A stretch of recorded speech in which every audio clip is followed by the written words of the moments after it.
Anciennement appelée Bombay, la ville de Mumbai est la capitale de l'État du Maharashtra. C'est la ville la plus peuplée d'Inde avec 12,5 millions d'habitants. C'est aussi la 10e ville la plus peuplée au monde.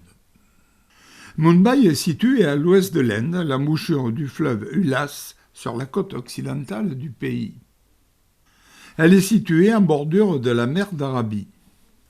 Son climat est divisé en 2 saisons. La saison sèche, de novembre à février, et la saison humide, où la mousson cause parfois de gros dégâts. La ville possède un magnifique parc où les habitants de Mumbai viennent se ressourcer après le travail ou se retrouver en famille pour découvrir les magnifiques sculptures arborées réalisées par les jardiniers du parc.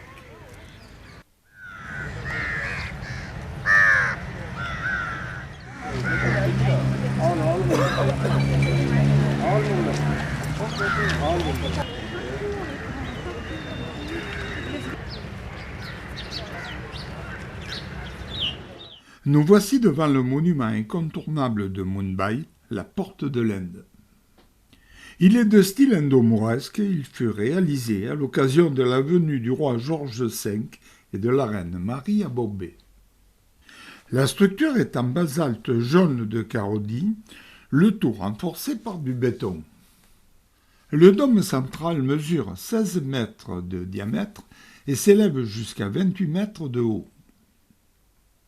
Ce monument est la principale attraction de la ville, les habitants en sont fiers. Juste en face se trouve le Taj Mahal Palace. Cet établissement de luxe a ouvert ses portes en 1903. Il comporte 560 chambres, 44 suites et 11 restaurants. Il se dresse face au port et surplombe la mer d'Arabie. Il est de style mauresque, oriental et florentin. D'autres grands hôtels se dressent majestueux dans le quartier. C'est ici que se côtoient artistes, industriels et riches touristes. La ville historique possède de magnifiques demeures. Ici, une école au style colonial. Les transports sont principalement composés de bus et de taxis. Ces derniers sont reconnaissables à leur couleur noire avec les toits jaunes. Ils peuvent transporter 4 personnes. Les pousse-pousse à moteur ne peuvent circuler que dans les banlieues. On en trouve à tous les coins de rue. Environ 3400 bus transportent quotidiennement 4,5 millions d'habitants sur 340 itinéraires.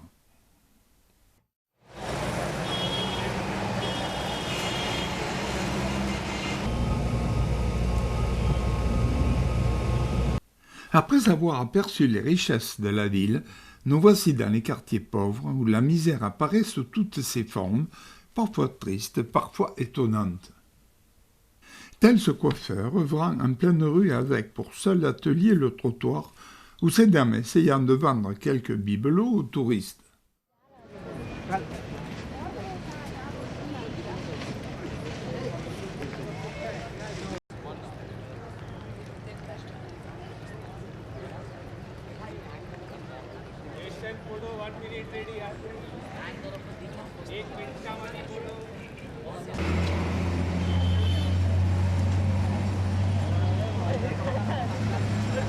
Ce qui m'a le plus étonné, ce sont ces ouvriers transportant dans des petits paniers, goudron ou des blés de chantier.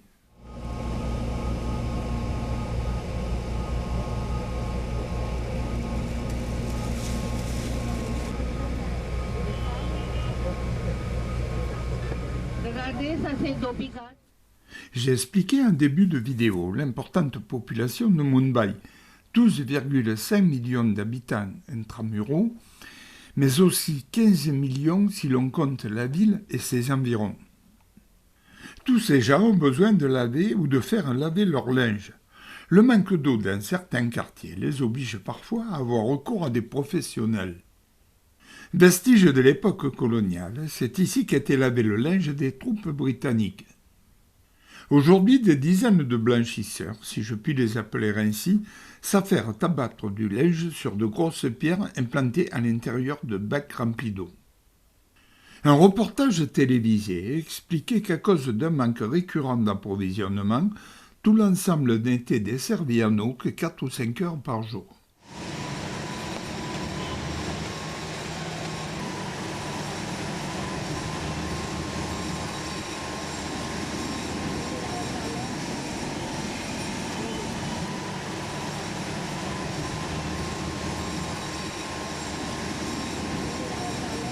Je me suis fait quelques amis ce jour-là, ils adoraient se voir sur l'écran renversé de mon caméscope.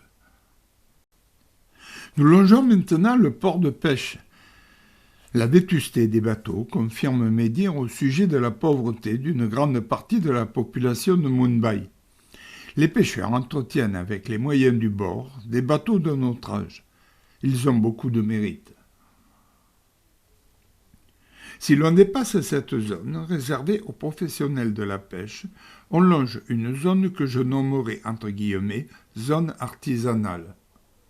Chaque petite cabane est occupée par un artisan local et là encore la pauvreté apparaît.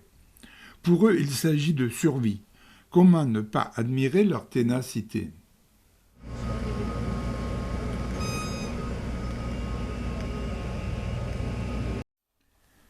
Tous ces gens vivent entassés dans des bidonvilles. Nous en avons beaucoup rencontrés. Ils étaient tous semblables à celui-ci. J'ai rencontré quelques résidents de ces quartiers et aucun ne se plaint. Pourtant, lorsqu'ils se déplacent exceptionnellement en ville, ils aperçoivent un autre monde dont ils sont exclus. C'est ainsi que les plus pauvres côtoient les plus fortunés.